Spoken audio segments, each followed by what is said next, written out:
Le meilleur traitement, c'est d'associer aujourd'hui, d'un côté, la levée des contraintes musculaires, et ce sera le rôle du Botox, de la toxine botulique. Cette toxine botulique aura pour mission de limiter l'action de certains muscles à certains endroits. Il n'est pas question de paralyser tout un visage et de voir quelqu'un sans expression, complètement bloqué, qui ne puisse pas sourire ou fermer les yeux. Il s'agit de trouver les zones parasites de certains muscles qui donneront particulièrement à un endroit une ride ou une déformation. On connaît très bien cette anatomie aujourd'hui et on est capable de dire vraiment au demi-centimètre près quel muscle va donner telle ride et pourquoi il est intéressant, lui, de le traiter et pas celui d'à côté. Donc le traitement musculaire, toxine botulique.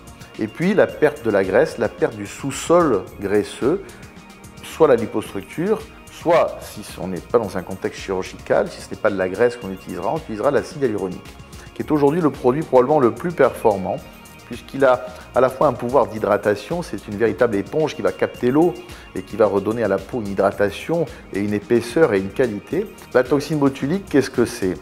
Beaucoup de gens en ont peur, le Botox, en disant oui, c'est pas naturel, c'est un poison. Alors oui, bien évidemment, c'est une toxine, mais c'est probablement le produit le plus naturel qu'on ait sur le marché, parce qu'il n'est pas synthétique.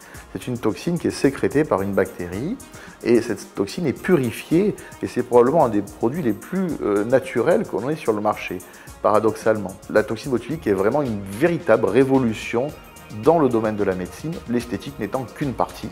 Et dans ce domaine de l'esthétique, les doses utilisées sont tellement faibles que les complications sont mineures. L'inconvénient, c'est qu'effectivement, ce sont des produits réversibles et donc il faut refaire ces injections tous les 6 mois en moyenne, quelquefois 4 pour certaines personnes qui ont tendance un petit peu à les digérer de façon trop rapide, d'autres qui vont les garder plus longtemps, bon, on va dire la moyenne à 6 mois.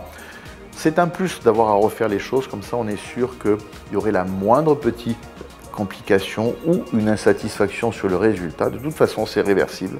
Dans tous les cas de figure, ça revient au point zéro avec aucun risque pris sur votre santé. Les acides hyaluroniques, alors là, il y en a beaucoup plus. Grande famille d'acides hyaluroniques, ces produits ont des capacités et des propriétés différentes d'élasticité, de viscosité, d'hydratation, de pouvoir hydrophile, et on va les utiliser, ces propriétés, en fonction de ce que l'on veut faire. Traiter une petite ride fine n'utilisera pas le même produit qu'amener un volume au niveau de la pommette. Donc l'industrie a énormément travaillé pour proposer des gammes larges de produits qui permettent justement d'utiliser le bon produit au bon endroit. Les durées d'action vont osciller entre 6 mois et 2 ans selon ce qu'on appelle la réticulation, c'est-à-dire le type de propriété physique de ce produit. Il sera plus ou moins lié, les molécules les unes entre elles, ils seront plus ou moins projetants, il sera plus ou moins volumateur ou au contraire plus ou moins fluide. Donc les durées d'action vont varier en fonction du type de produit qu'on utilise, mais globalement, entre 6 mois et 2 ans, on trouve le produit qui correspond à la personne.